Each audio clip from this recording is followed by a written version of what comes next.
నమస్తే విజయవాడ.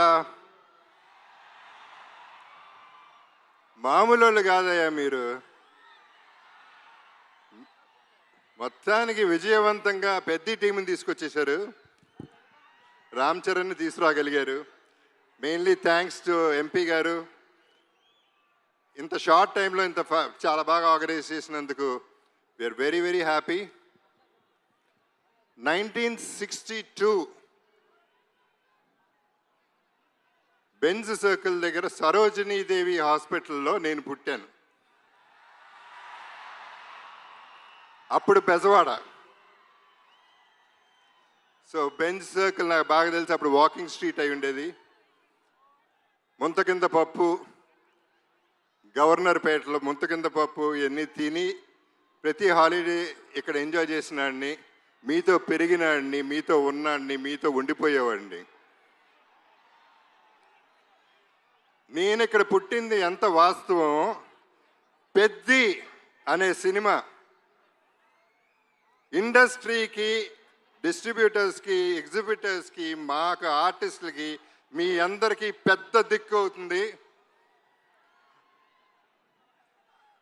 ఇది వేరే రేంజ్కి వెళ్ళిపోయే సినిమా. అందరూ గట్టిగా ఊపిరి పీల్చుకునే టైం, అందరూ ఆకలి, అందరు దాహం తీర్చే టైం ఇది. నాకు కూడా, ఎందుకంటే నాకు మంచి క్యారెక్టర్ వచ్చి 8 ఏళ్ళు అయింది. అంటే అరవింద సమేత తర్వాత పెద్దిలో నా క్యారెక్టర్, నాకు బుచ్చిబాబు నన్ను ఎలా ఊహించాడో నాకు తెలియదు, కానీ అప్పలసూరిగా నాకు తెలిసి ఇదే నా బెస్ట్ క్యారెక్టర్ అవుతుంది. సినిమా కూడా బెస్ట్ సినిమా అవుతుంది. ఇక రామ్ చరణ్ మెగా పవర్ ఏంటో ఈ సినిమాలో చూపిస్తాడు. ఏ స్టేట్కి వెళ్ళినా, ఏ కంట్రీకి వెళ్ళినా అక్కడి నుంచి 6 కొట్టాడు. ప్రతి షాట్ సినిమాలో 6రే. మీరు క్యాచ్ పట్టుకోవాలంతే. వాళ్ళ నాన్నగారు చిరంజీవి గారితో ఒక చిన్న డిస్కషన్ జరిగింది, మెగాస్టార్ గారితో. అప్పుడు నేను చరణ్ అంటే నాకు చాలా ఇష్టం. నేను మాట్లాడుతూ ఎంత ఎదిగిపోయాడండి అని చెప్తా ఉంటే ఆయన ఒక మాట అన్నారు. Charan talent wise, career wise, success wise ఒక ఎత్తు అయితే, మనిషిగా సక్సెస్ అయ్యాడు. ఒక మంచి మనిషిగా. ఆ మంచి మనిషి, మంచి మనసు నేను సెట్లో చూస్తూ ఉంటాను. కలిసినప్పుడల్లా ఆ చూపులో, ఆ మాట, ఆ పిలుపులో కనపడుతూ ఉంటుంది.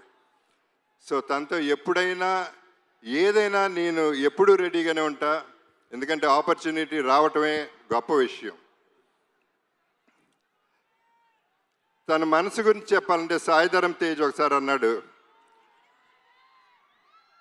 తన ఇంట్లో వాళ్ళ పేరెంట్స్తో పాటు వాళ్ళ బాబాయ్, మన డిప్యూటీ సీఎం గారు పవన్ కళ్యాణ్ గారు, తన కజిన్స్ అందరితో చాలా ఆప్యాయంగా ఉంటాడు. చాలా సరదాగా అల్లరి చేస్తూ కలిసిమెలిసి ఉంటామని చెప్పాడు. చాలా సంతోషం.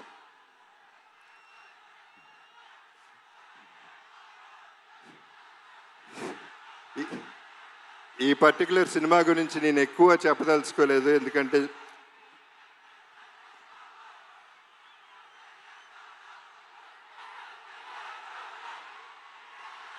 ఓకే.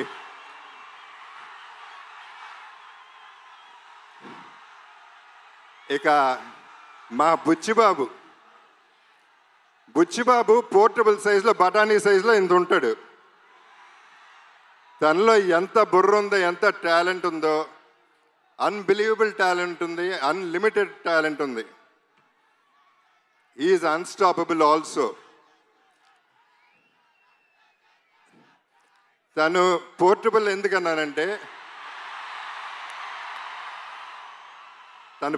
ఎందుకన్నానంటే ఇలా ఉంటాడు, అందరు సంకల్లో దూరిపోతూ ఉంటాడు, చాలా ప్రేమగా ఉంటాడు. ఆ పోర్టబుల్ సెట్ని ఎక్కడికంటే ప్రతి ఇంట్లో, ప్రతి గుండెల్లో చేర్చేసుకుంటారు. అసలు వదిలితే సంకెక్కేస్తాడేమో అటువంటాడు. తను ప్రతి క్యారెక్టర్ డిజైన్ చేసిన విధానం అద్భుతంగా ఉంటుంది. మీరు చూస్తారు సినిమా, నేను ఎక్కువ చెప్పవసరం లేదు, మీ అందరికీ అన్నీ బాగా తెలుసు. ఇక రెహమాన్ గారి గురించి అప్పుడు ఇప్పుడు ఎప్పుడు కూడా సెల్యూట్ సార్. ఇక ర్యాండీ ఒక వన్ మోర్ అనేది ఎప్పుడు వినపడుతుంది దగ్గర.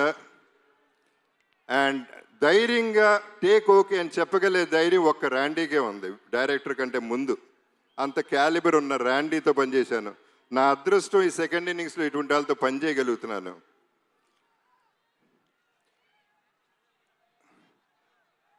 జాన్వి మీలాగానే నేను ఫస్ట్ టైం ఇక్కడ కలిశాను. సినిమా చేశాం కానీ నేను కలవలేదు ఎప్పుడు. శ్రీదేవి గారు నాన్నగారు సినిమాలో చేశారు కానీ ఆవిడ తెలుసు కానీ ఈవిని కలవలేదు. కానీ శ్రీదేవి గారు ఎక్కడున్నా ఈ జర్నీ అంతా ఎంజాయ్ చేస్తూ ఉంటారు. లుకింగ్ ఎట్ జాన్వి, మనందరం ట్రైలర్ చూసాం, ఎంత బాగుందో ఎంత బాగా చేసిందో మీ అందరు చూశారు.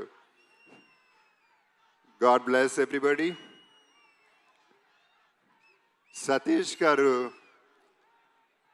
రామ్ చరణ్ తను ఫోన్ ఎత్తి సతీష్ గారికి ఫోన్ చేసి ఈ సినిమా మనం చేస్తున్నాం అని చెప్తే అంతకంటే అదృష్టం ఏముంటుంది.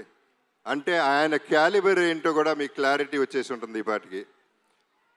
ఆయన నాకు బాగా నచ్చింది ఏంటంటే ప్రొడక్షన్లో ప్రతిరోజు వచ్చారు, కూర్చున్నారు, ప్యాషనెట్గా సినిమా తీశారు. సో వీళ్ళందరితో పనిచేయటం, I'm sorry if I forgot anybody. So వీళ్ళందరితో పనిచేయటం, ఈ జర్నీ ఎంజాయ్ చేయటం అనేది నాకు ఒక అద్భుతం. నా జీవితంలో ఇదొక అద్భుతం అవుతుంది. నా బెస్ట్ ఫిల్మ్ అవుతుంది, నా బెస్ట్ క్యారెక్టర్ అవుతుంది. ఒకే ఒక డైలాగ్తో ఫినిష్ చేస్తాను.